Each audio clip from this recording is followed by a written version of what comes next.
Magandang umaga! Kumusta po? Narito po ulit ang update natin para sa lagay ng ating panahon. Ngayong umaga po ng February 1, 2026. Sa ngayon po ay bahagyan na humina ang hanging amihan, pero ito ay nakakaapekto pa rin lalo na dyan sa may extreme northern Luzon. Easterlies ngayon o hangin na mula sa silangan ang umiihip sa silangan po ng ating bansa.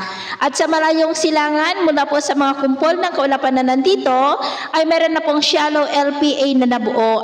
At base po dito sa ating wind map, kikilos po yan pakanluran na sasabayan rin ng paglakas ng hanging amihan at ang development po niyan ang ating babantayan kung matutuloy o mahaharangan ng amihan at ang susunod na bagyo ay tatawagin po sa local name na Bagyong Basyang at ito naman ay pinapakita ng forecast model na ating ginagamit hanggang po sa susunod na 2 linggo.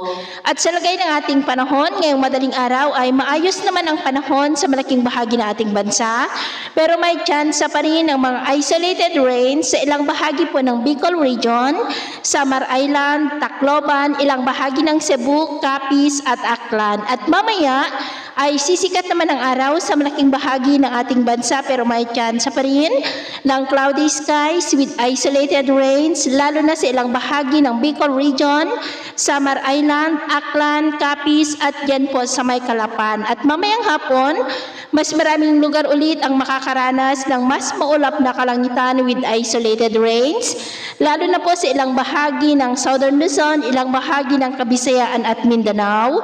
Kaya kung lalabas tayo sa ating matahanan, ugaliin lamang po natin lagi ang magdala ng kahit anong panangga natin sa init ng araw at proteksyon na rin po sa mga biglaang buhos ng ulan. At sa atin naman pong mga baybayin, maalon pa rin sa silangang baybayin ng Central Luzon, silangang baybayin ng Southern Luzon, sa mga baybayin ng Eastern Samar at Northern Samar na ang mga alon ay posible po na aabot hanggang sa 2 to 3 meters height. Kaya hanggat maaari ay iwasan na po muna natin ang papalaot dyan sa mga may kulay pula para mas makaiwas sa mga sakunang pangkaragatan. So ito po lang latest update natin sa araw na ito. At ako po muli si James na nagsasabing sa kahit ano pagsubok po na darating sa ating buhay, huwag na huwag po tayong mawawalan ng pag-asa. Thank you and God bless.